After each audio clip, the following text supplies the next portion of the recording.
Guys 4 days left for SSLC public exam. അപ്പോൾ ഇന്ന് നമുക്കൊരു കുട്ടി സ്റ്റഡി വ്ളോഗ് ആവാം. So welcome back to a study vlog. First exam ആയ മലയാളമാണ് ഇന്ന് നമ്മൾ പഠിക്കാൻ പോകുന്നത്. അപ്പോൾ ആദ്യം തന്നെ പഠിക്കാൻ ആവശ്യമായ സാധന സാമഗ്രികളെല്ലാം എടുത്തു വെച്ചിട്ടുണ്ട്. ലേബ്രന്തിയാണ് മെയിനായിട്ട് ഞാൻ മലയാളത്തിന് യൂസ് ചെയ്യുന്ന ഗൈഡ് കേട്ടോ. ലേബ്രന്തി വായിച്ചാലാണ് എനിക്കൊരു സംതൃപ്തി കിട്ടുള്ളൂ. വേറൊരുപാട് ഗൈഡുകൾ ഞാൻ വായിച്ചു നോക്കിയിട്ടുണ്ടെങ്കിലും ലേബ്രന്തി വായിക്കാണ്ട് പോയിട്ടുണ്ടെങ്കിൽ എന്തോ ഒരു അസ്വസ്ഥതയാണ്. മലയാളം ഫസ്റ്റും മലയാളം സെക്കൻഡും ആണ് നമ്മൾ പഠിക്കാൻ വേണ്ടി പോണത്. സോ മലയാളം ഫസ്റ്റിലത്തെ 3rd യൂണിറ്റ് ആണ് നമ്മൾ നോക്കാൻ പോകുന്നത്. അതുപോലെ തന്നെ മലയാളം സെക്കൻഡിലത്തെയും ഒരു 3 ചാപ്റ്റേഴ്സ് ആണ് നമ്മൾ നോക്കാൻ വേണ്ടി ഉദ്ദേശിക്കുന്നത്. ലാസ്റ്റ് യൂണിറ്റ് ആണ് മലയാളം സെക്കൻഡിലത്തെ നോക്കാന്ന് വിചാരിക്കണം കേട്ടോ. So let's begin guys. പിന്നൊരു കാര്യം, ഞാൻ ആദ്യമായിട്ടാണ് ഒരു സ്റ്റഡി വ്ളോഗ് ഒക്കെ ചെയ്യണത്. അത് കാരണം വലിയ പിടുത്തൊന്നും ഇല്ല എങ്ങനെ ചെയ്യണം എന്ത് ചെയ്യണം എന്നൊന്നും. അപ്പോൾ വലിയ തെറ്റുകുറ്റങ്ങൾ എന്തെങ്കിലും ഉണ്ടെങ്കിൽ എല്ലാവരും അങ്ങോട്ട് ക്ഷമിക്കുക.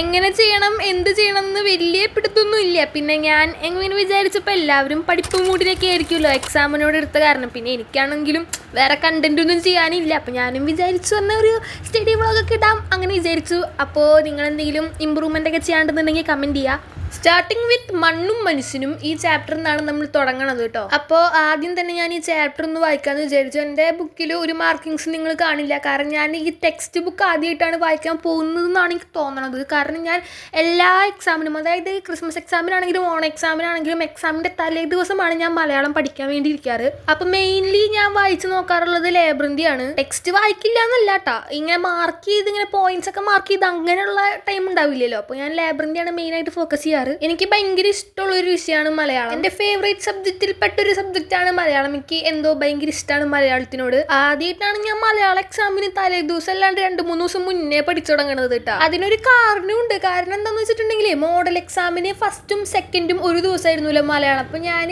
പൊതുവേ ചെയ്യാറുള്ള പോലെ തന്നെ മലയാളം തലേ ദിവസമാണ് പഠിക്കാൻ ഇരുന്നിട്ടുണ്ടായിരുന്നത്. പക്ഷേ അപ്പോഴാണ് എനിക്കൊരു വെളിവ് വന്നത്. കാരണം ഇഷ്ടം പോലെ ചാപ്റ്റേഴ്സ് ഉണ്ട്. ഇപ്പോൾ ക്രിസ്മസ് എക്സാമിനാണെന്നുണ്ടെങ്കിൽ കുറച്ച് ചാപ്റ്റേഴ്സിൽ ഉണ്ടാവുള്ളൂ, ഓണത്തിനാണെങ്കിലും കുറച്ച് ചാപ്റ്റേഴ്സ് ഉണ്ടാവുള്ളൂ. പക്ഷേ ഈ മോഡൽ എക്സാമിന് എല്ലാ ചാപ്റ്റേഴ്സും ഉണ്ടല്ലോ. അതും മലയാളം ഫസ്റ്റും സെക്കൻഡും ഒരുമിച്ച് വന്നപ്പോൾ ഞാനൊട്ടും പ്രതീക്ഷിച്ചില്ല ഇത്ര അധികം ഉണ്ടാവും എന്നുള്ളത്. അപ്പോൾ എനിക്ക് മര്യാദയ്ക്ക് പ്രിപ്പയർ ആവാൻ പറ്റിയിട്ടുണ്ടായിരുന്നില്ല. പക്ഷെ എന്നാലും ഞാൻ നന്നായി എഴുതിയിട്ടുണ്ടായിരുന്നു. അപ്പോൾ ഞാൻ വിചാരിച്ചു ഇപ്രാവശ്യം മര്യാദയ്ക്ക് പഠിക്കാമെന്ന്. അപ്പോൾ നമ്മൾ മണ്ണും മനുഷ്യനും കംപ്ലീറ്റ് ചെയ്തിട്ടുണ്ട്. പിന്നെ അതിൻ്റെ ഇടയിൽ ഞാൻ ബ്രേക്ക് എന്ന് കാണിച്ചത് നോമ്പ് തുറക്കാൻ പോയതാണ് ഗൈസ്. നോമ്പ് തുറ കഴിഞ്ഞിട്ട് നമ്മൾ നമ്മുടെ എൻ്റെ ഭാഷ എന്ന് പറഞ്ഞിട്ടുള്ള ചാപ്റ്ററും ഒന്ന് നോക്കി. അത് കവിത ചെയ്തുകൊണ്ട് പെട്ടെന്ന് കഴിഞ്ഞു.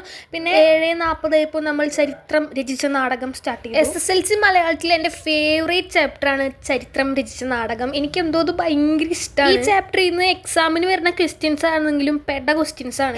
ഒക്കെ നല്ല പെടച്ചെഴുതാൻ പറ്റിയ പോലത്തെ ക്വസ്റ്റ്യൻസ് ആണ് ഈ ചാപ്റ്ററിൽ നിന്ന് ചോദിക്കുക. പിന്നെ നാടകം ആയതുകൊണ്ട് എനിക്ക് കുറച്ചും കൂടി ഇഷ്ടം കൂടുതലാണ്. അതുപോലെ ക്രിസ്മസ് എക്സാമിനും മോഡൽ എക്സാമിനൊക്കെ ഈ ചാപ്റ്ററിൽ നിന്ന് ചോദിച്ച ക്വസ്റ്റ്യൻ എനിക്ക് ഭയങ്കരമായിട്ട് ഇഷ്ടപ്പെട്ട സംഭവമായിരുന്നു. എഴുതി കഴിഞ്ഞപ്പോൾ എനിക്ക് തന്നെ ഒരു രോമാഞ്ചം വന്ന പോലത്തെ ഒരു ക്വസ്റ്റ്യൻ അല്ല ആൻസർ, എന്തൊക്കെ ഞാൻ പറയണേ, അത്രയും അടിപൊളിയായിട്ട് ചെയ്യാൻ പറ്റിയെന്ന ഒരു തോന്നുന്ന അതന്നെ എനിക്ക് ഭയങ്കര ഇഷ്ടമാണ്. ഇത് അടിപൊളിയാണ്. എല്ലാവർക്കും മനസ്സിലായില്ലേ? അത്ര തന്നെ. അപ്പോൾ നമ്മൾ അത് കഴിഞ്ഞ് ബത്തേരിക്ക് പോവാണ്. ബത്തേരിക്ക് എടുത്ത് മലക്കരയിലാണ് നമ്മൾ അടുത്ത് നോക്കുന്നത്. ഇതും അടിപൊളി സംഭവമാണ്. പിന്നെ ഇപ്പോഴായപ്പോഴത്തേനും എൻ്റെ എനർജിയൊക്കെ മൊത്തത്തിൽ പോയിട്ടുണ്ട്. കാരണം നോമ്പും കാര്യങ്ങളൊക്കെ ആയതുകൊണ്ട് രാത്രി ആകുമ്പോഴത്തേനും ആകെപ്പാടെ ക്ഷീണമാവും. എനിക്കിപ്പോഴേ ഉറക്കം അങ്ങനെ വന്നു തുടങ്ങി. പക്ഷേ ഇനി നമുക്ക് ഒരു 3 ചാപ്റ്റർ അങ്ങോട്ട് തീർക്കാനുണ്ട്. അപ്പോൾ ഈ ബത്തേരിക്ക് എടുത്ത് മലക്കരയിൽ തീർക്കുമ്പോൾ എനിക്ക് അത്രയും ഇങ്ങനെ ഉറങ്ങിയൊക്കെ പോണ പോലെയൊക്കെ തോന്നുന്നുണ്ടായിരുന്നു. പിന്നെ നമ്മൾ തുടങ്ങി വെച്ചപ്പോൾ പിന്നെ അങ്ങനെ ആ ഒരു ഫ്ലോയിൽ അങ്ങോട്ട് പോയി. പിന്നെ നിങ്ങളുടെയൊക്കെ പഠനം കാര്യങ്ങളൊക്കെ എവിടം വരെയൊക്കെ ആയിരുന്നു പറയാട്ടോ. അതുപോലെ പിന്നെ നമ്മളിപ്പോൾ ഷോർട്സ് ഒന്നും പോസ്റ്റ് ചെയ്യാത്തത് ഇത് കാരണം തന്നെയാണ്. പഠിക്കുന്നതിനിടെ കൂടെ ഞാൻ വീഡിയോ ഒക്കെ എടുത്ത് വെക്കുന്നുണ്ട്. പക്ഷെ അത് എഡിറ്റ് ചെയ്ത് പോസ്റ്റ് ചെയ്യാനുള്ളൊരു സമയം കിട്ടണേ ഇല്ല. അപ്പോൾ കുറേ കാലങ്ങളായി ഇപ്പോൾ ഷോർട്സ് ഒക്കെ ഇട്ടിട്ട്. പിന്നെ എൻ്റെ മെൻ്റൽ സിറ്റുവേഷനൊക്കെ ആകെ തെറ്റി തകിടം മറിഞ്ഞ് ആകെ കുളമായിട്ടിരിക്കുകയായിരുന്നു. ഇപ്പോഴും അതിന് വലിയ മാറ്റമൊന്നുമില്ല. എന്നാലും ചെറിയ മാറ്റം വന്നപ്പോഴാണ് ഇപ്പോൾ ഈ വീഡിയോ ഒക്കെ ചെയ്യാമെന്ന് ഞാൻ വിചാരിച്ചത്. അതിപ്പോൾ ഇത്രയെങ്കിലും ശരിയാവാൻ ഒരു കാരണം ഉണ്ടെങ്കിൽ അതെൻ്റെ പേരൻസ് ആണ്. പ്രത്യേകിച്ച് വാപ്പിച്ചുള്ള കാരണമാണ് ഞാനിപ്പോൾ ഇങ്ങനെയൊക്കെ നടക്കണത്. അല്ലെങ്കിൽ എൻ്റെ അവസ്ഥ ഇപ്പം എന്താവുമെന്ന് എനിക്ക് ആലോചിക്കാൻ കൂടെ പറ്റുന്നില്ല. അങ്ങനെ രാത്രി ഒരു 10:30 നമ്മളിത് തീർത്തിരിക്കുകയാണ്. ഞാൻ ഇവിടെ നിന്നൊക്കെ എനിക്ക് പോയി സോഫയിലൊക്കെ ഇരുന്ന് കുറേ നേരം വായിച്ച് അങ്ങനെയൊക്കെയാണ് ഇത് തീർത്തത്. കാരണം അവസാനമൊക്കെയായപ്പോഴത്തേനും എൻ്റെ ആകെ എന്തൊക്കെ പോലെയായി എനിക്ക്. ഇനി നമുക്ക് ബാക്കി 2 ചാപ്റ്ററും കൂടിയും പഠിക്കാനുണ്ട്. അപ്പോൾ ആ 2 ചാപ്റ്ററും നമ്മൾ നാളെ കംപ്ലീറ്റ് ചെയ്യുന്നതായിരിക്കും. അതിൻ്റെ വീഡിയോ നമ്മൾ പോസ്റ്റ് ചെയ്യും.